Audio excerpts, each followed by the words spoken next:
entering Terahertz Gap. Caution is advised.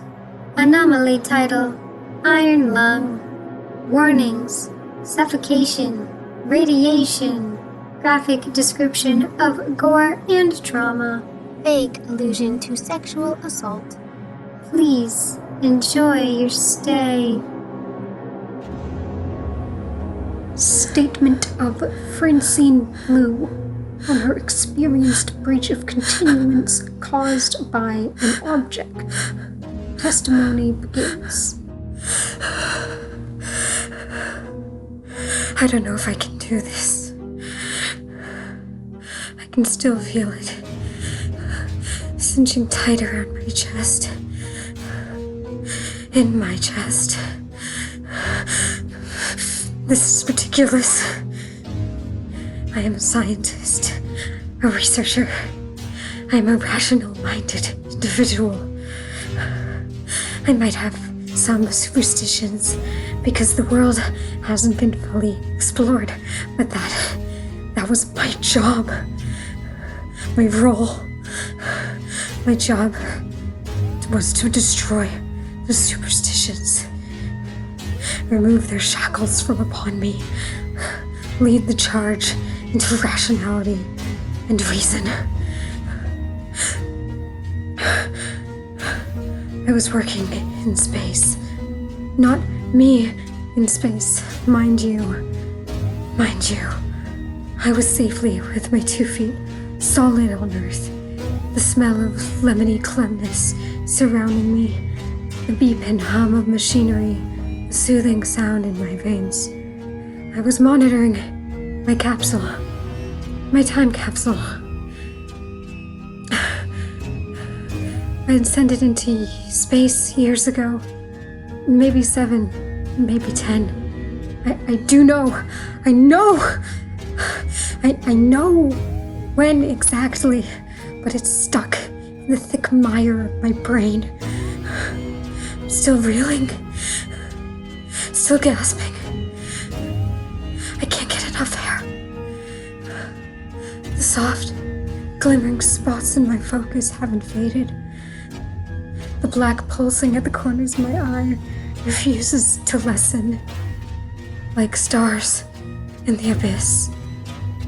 It's a marvelous thing to watch, Doctor. The stark pinprick flickers of burning gas, so many kilometers away, backlit against the tinkling, burning ice of absolute nothingness. It is as beautiful as it is painful, sublime and awful in the truest sense of those words. I was in my lab, monitoring these stars, satisfied with the data entering my computer from the furthest reach of our unified fingertips, pleased that I was the first to witness it all. The string of numbers and calculations that I was receiving may have meant nothing to someone else, though to me it was a poem from the galaxy, touching my soul and coaxing my heart further to oblivion's embrace. Standing there, reading those metrics, I began to feel an intense longing, a desperate need to truly understand. An embittered jealousy rose up within me, jealousy for my own creation. Madness, you may say, to be envious of a hunk of metal and wires shoved into outer space. Yet it was my most profound, agonizing wish. My heart ached as much as it raced, and I closed my eyes to block out the sadness that had suddenly struck me. The soft blips from the monitor were my only comfort. I steadied myself against the cool metal work table, pressing my forehead to the humming interface. I breathed, blinking back tears, laughed quietly with myself, even as I inwardly humored my own thoughts. Deep within, I dreamt about being one with the cosmos. Even as dusk began to set, I could not bring myself to leave my lab. An impending sense of urgency still gripped my heart, a meaningless, wordless determination in my mind. I could distinctly feel each breath as it entered my lungs, the compression of my chest when I would exhale. An adrenaline soaked my bones, hands trembling ever so slightly as I would pick up and read the love letters from the void. I knew instinctively that I had to wait for everyone to leave the lab. A rendezvous was quickly approaching. It would be no problem, as I would work, often late, regardless. Even so, there had been questioning from my fellow scientists, asking if I was okay, recommending that I go home. One girl, a younger intern, was rather insistent on my return to home, but I firmly refused. Tonight was the night that would change my life forever. I just knew it. If only I knew how. Maybe I would have gone home. Or maybe I would have been more adamant to remain. Knowing who I was then, I know that I would have stayed. People are foolish when they're in love. So very foolish. Eventually, at long last, I was left alone in the lab, still smelling of sweet citrus cleanser, still in optimal temperature of precisely 22 degrees. That's 71.5 degrees Fahrenheit for you Imperial System users. It was deathly quiet, broken only by the pings of barely tethered connectivity. The overall environment of my wonderful lab was almost, very hospital-like.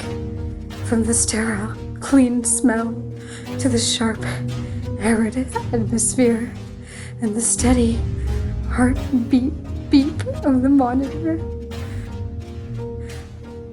It was much slower and calmer than my own racing pulse. I felt a giddiness like that of a young woman with her first lover who was calm and perhaps amused by comparison. It was time. The jealousy and envy that had been building in my heart for God knows how long was finally going to be released. I stared at the screen before me, the one depicting the maps that the capsule had been creating.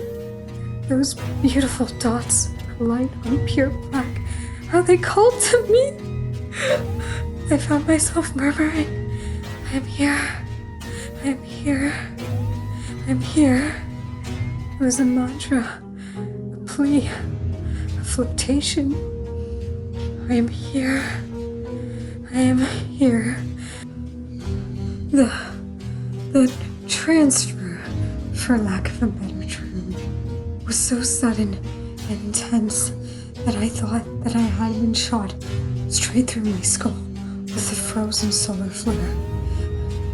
The blackness of the screen enveloped me, the stars flickering out and disappearing from existence as it all turned to dark. The cold did not leave my body. The ringing did not leave my ears. Blinked and blinked, and the darkness did not leave. The jarring shift stole my breath, and after there was nothing left in my lungs, I gasped, only to find that I could not. My saliva boiled on my lips, evaporating into nothing. My eyes were crushing hard against my skull, bulging out enough so that I was unable to shut them again. It was like being choked, except there was nothing strangling me. Nothing. Actual nothingness. That was what was killing me. Killing me. Slow. My skin tingled and bubbled, blood boiling and bursting in my flesh. I smelled raspberries intertwined with the rustic twang of earthy metal. I suspect that the way I was smelling was not via inhaling, but rather the racing particles passing through my overloaded nerves. You may think that the far reaches of space would have freezed me instantly, as its general temperature is 2.725 degrees Kelvin, but the pressure, or the lack thereof, allows for 0 point boiling.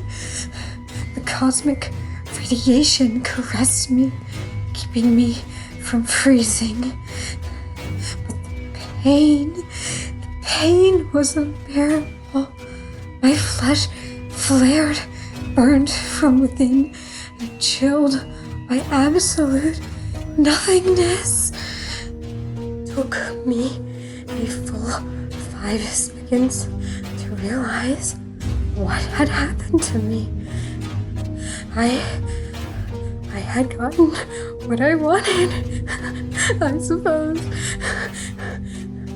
My heart beat irregularly in my chest, expanding too far and contracting less every time, pressing into my creaking ribs. The panic that should have overwhelmed me did not, as my mind instantaneously became involved with counting the seconds.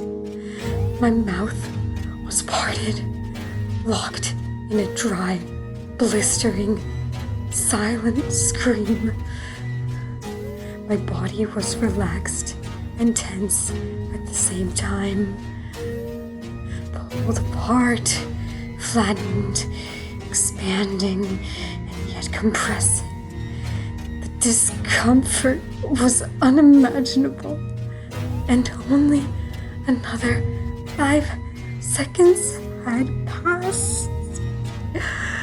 Watching vapor slip through the expanding holes in my skin was a horror that was so completely terrible that I found myself mesmerized, agape. All I could hear was my own heartbeat and desperate blood rushing through what remained in my veins.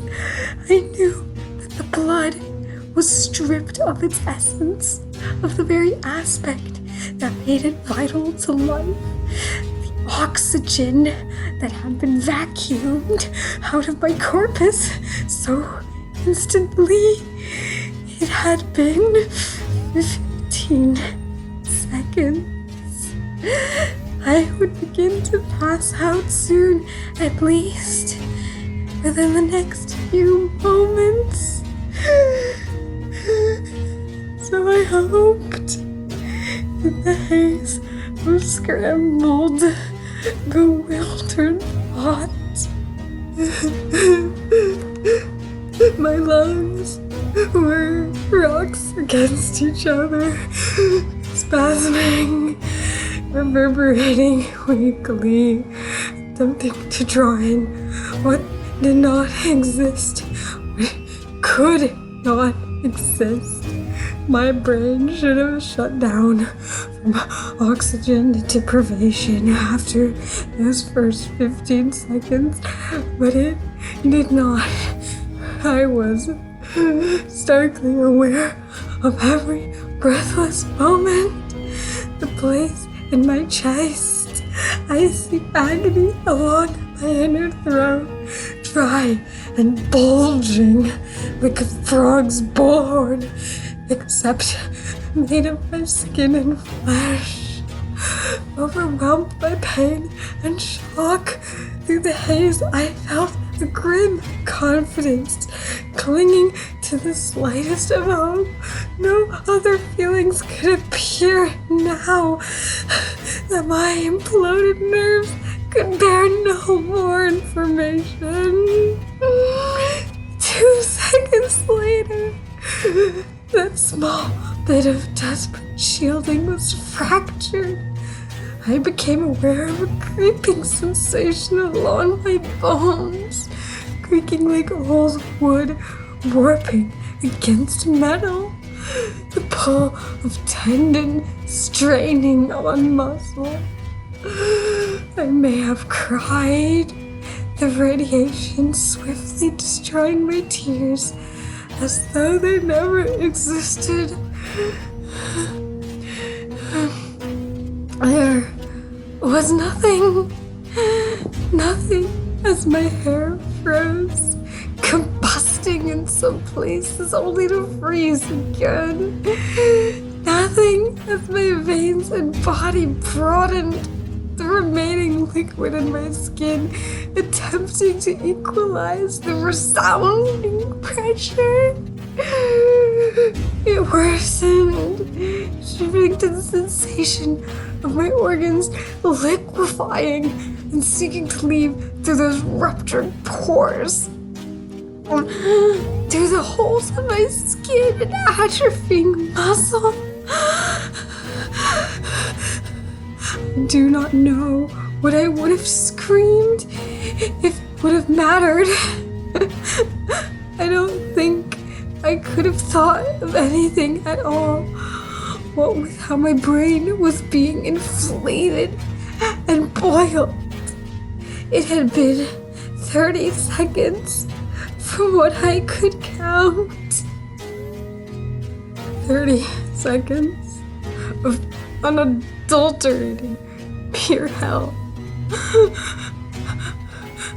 I think I may understand now what some religious people say when hell is made fired and ice. I close my eyes and I think of thousands of corpses floating in the darkness, eyes wide and bulging, skin rippling, mouths open, covered in blisters, unable to scream, and locked in one eternally. Forced to taste that pervasive, rotten flavor of molding raspberries, to smell the burst blood, gagging on literal nothing. Lungs made of iron, rattling in an expanding, crushing pain. I wished that I could pass out. I should have passed out. I could not get air. Tingling heat clashed with ferocious cold. I do not know what kept me from slipping into blackness. I could not close my eyes to shut out the pain, the twitching pulsation of my heart, and the rattling of my empty iron lungs. That was all I could hear. I did not know how unbearably loud absolute nothingness could be. It had been 45 seconds. My body was entirely destroyed from what I could feel. I was ripped open and decompressed. The only things still relatively in place being my rounding heart and collapsed lungs. I was embalmed by the speed of the particles around me, so fast and so slow at once. There was that intense heat and extreme cold, yes. At the same time, there was something else. Something that was nothing. Neither hot or cold. A perfect blend. It may have been even worse than the superheat and extra cold. Unlike those which were sharp, jabbing, and agonizing, this was nothing for only an instant, only to be overtaken by those two polar opposites, causing more torment. It was Pavlovian, really. Warning of nothing before scathing destruction. These tracking shots, followed by the extraordinary pain, traveled along every nerve and receptor, along the ruptured lining of organs, and constantly retreated to my heart and lungs. The seconds ticked by. It had been 1 full minute. My body had finally resigned, still shocked and not dead, but had ceased responding to any of my thoughts or feelings. There was no way to fulfill the orders, so it surrendered to inky blackness.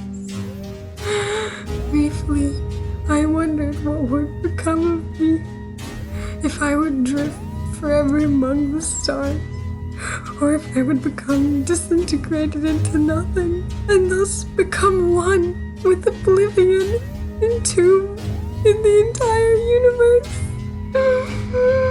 I had asked for that so foolishly. It was converging upon me. The darkness was finally starting to give way. My eyes, staring forward and unable to move, began registering them. The stars. So far away. If I didn't already have the air sucked from my body, I would have gasped with wonder and admiration for the beauty solely reserved for me. A lone satellite far from home, adrift in a tide of radiation and cosmic glory, a final parting gift. I felt so incredibly small at that moment. And with each second that passed, as I could take in more and more of those distant giants, that sense of utter smallness grew. It is still growing in my boiled mind. The stars in my vision, they're burned on my eyes. I can never stop seeing them. They are so far and so tiny, and yet they are so massive to be seen so far away. I can feel their distant humming on my lungs, rattling them in the cage of my chest. 15 more seconds of all, almost able to forget the searing pain. Each of those dots had sent a needle towards me, pricking my eye, stabbing straight through my skin, lancing through me and holding me aloft in the abyss.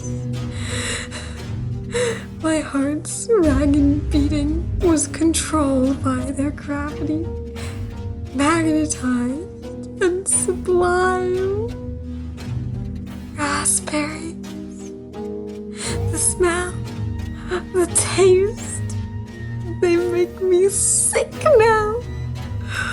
Pulled apart, boiled, frozen, compressed. The ticking of my iron lungs, counting how long I had been set adrift, unable to move, unable to breathe. Then suddenly, I could. It was an inverse of my experience going up, unable to do anything for a long moment, aware that I could breathe, and then pulling as much air as I could bring myself to drink, drawing and drawing and drawing and drawing and drawing on the oxygen. I found myself staring up at white in agony. I wanted to shut out my eyes to blot out the painful brightness. For a moment, I thought I was back in my lab, the pristine smell returning to me, relieving me of the awful raspberries, the dryness, both a balm and an agony on my frayed skin, the jagged pace of my heartbeat echoed by blips. I heard in the distance, she's awake, some clamoring and cluttering. I could not turn my head to see who had said that, what the noises were. I was paralyzed by pain.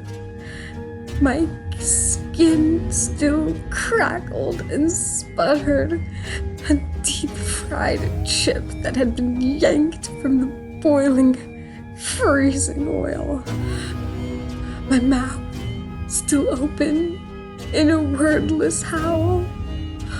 All I could do was breathe in agony, never enough air.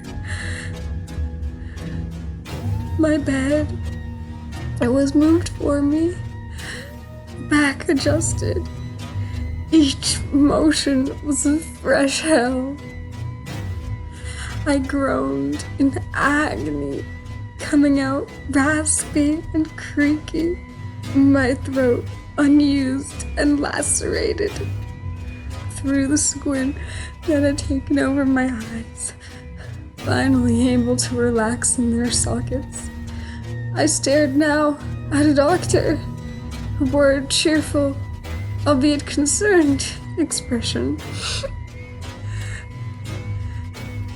I then realized that I was in a hospital, not my lab.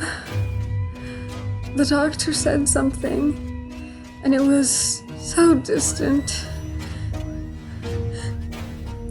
As distant as the stars. I could see her frown before I could hear and process her words. Blink twice, if you understand me. I believe that I was able to do so, or otherwise signal my comprehension. She began carefully speaking to me. Slowly, the words came in a dream. She told me that I had been in the hospital for nearly 2 years, that my coworkers had come into the lab with me out cold and called an ambulance, that I had been in a coma since then. The possibility that it had all been a hazy dream of a coma patient came to me, and it was an almost comfortable idea that my ordeal had not occurred. I closed my eyes, I think, and spent a long moment only breathing, taking in the clean, arid smell of its something sweetly acidic, listening to the irregular beating of my struggling heart, feeling the dryness of my lips, the doctor carefully applying daubs of water to my mouth to moisten my tongue and throat. My lungs rattled as I breathed, encased in iron traps. The doctor was careful and gentle when she told me about my strange symptoms, an inability to breathe, my mouth forced wide, unable to close. I looked, she said, like a strange corpse. She laughed, probably to lighten the heavy atmosphere. So heavy. But I did not. I could only stare in horror, just as horrified as I had been to see the liquid in my flesh evaporate. She gently said that there were lacerations along my whole body, that they had been tirelessly treating me with water and blood transfusions. Whatever would be added would be completely gone within minutes, that I had been the subject of journals and research papers. She glanced at the door and said that there were a lot of people who wanted to talk to me. Kindly, she said that the only people around me would be other doctors, people who could help me recover. My throat burned and my eyes ached. All of this while I was dumbfounded to be alive, to be on Earth.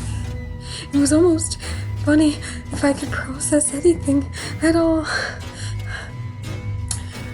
With time and effort, I was able to speak again, to break at least a tiny amount free of the fog that had encased my mind. It still hurts to think. The first thing I said was, I was in space for a minute and a half. The next was, I need to breathe. The doctors treating me may have thought, as I had, that I had been the sputtering dreams of someone in a coma, their brain attempting to explain what had happened to them. If they were anything like me, they would have dismissed the very notion, or even scoffed at the idea. But the scars on my own body are obvious. The radiation in my flesh damning. The interviews trickled in. The examinations, as my time in space directly reflected a year and a half. An ambitious brain scientist sped up the scans of my brain activity to the minute and 42 seconds that I had counted.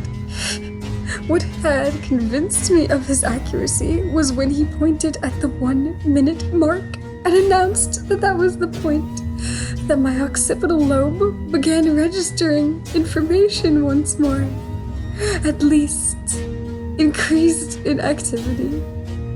You can see a minute and 40 seconds of pain stretched out over a year and a half.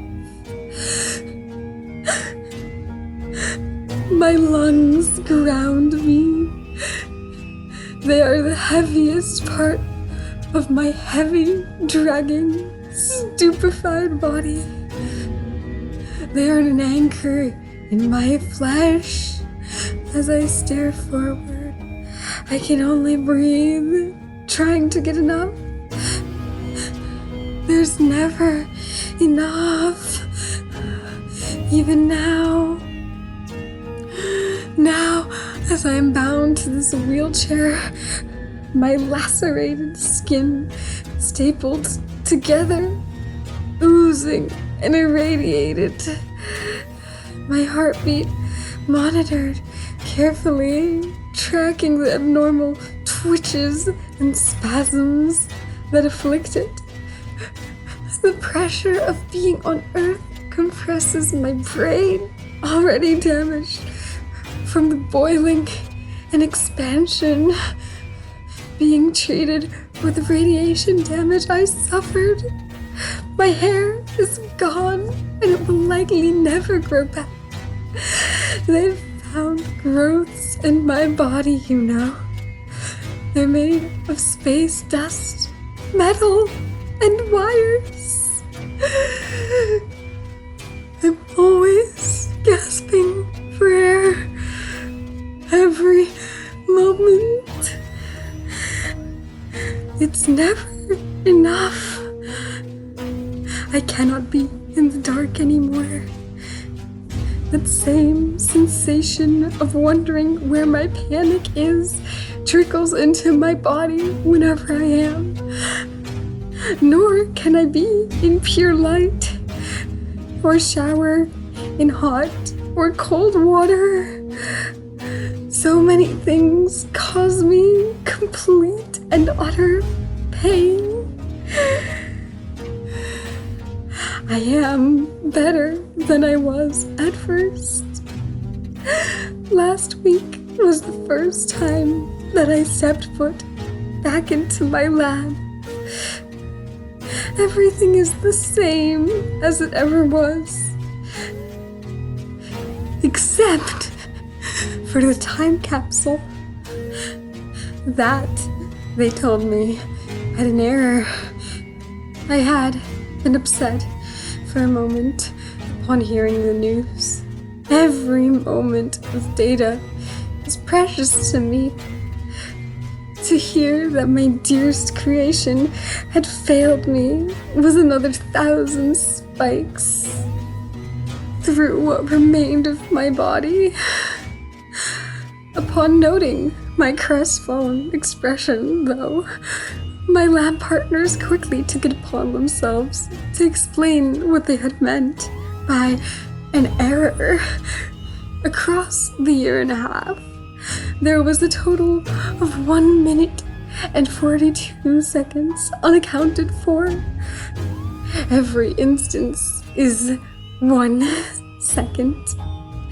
Each message in those moments sprinkled through time reads the exact same. 102 blips, all saying, I am here. I am certain those words are mine. A part of me misses it, being there, caressed and aflame, frozen and agonized, seeing all of the stars. But my lungs, my iron lungs, they ground me. I need to breathe.